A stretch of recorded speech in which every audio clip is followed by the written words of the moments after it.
में वहाँ पे मसरूफ़ थे।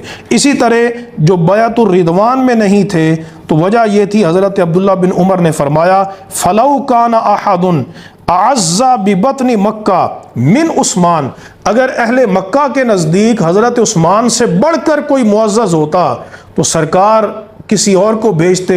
जब रसूलुल्लाह ने हज़रत उस्मान को भेजा तो ये इस बात की दलील है कि अहले मक्का के नज़दीक सबसे ज़्यादा मुअज़्ज़ज़ ज़ी वजाहत शख्सियत हज़रत उस्मान गनी रदी अल्लाह तआला अन्हु।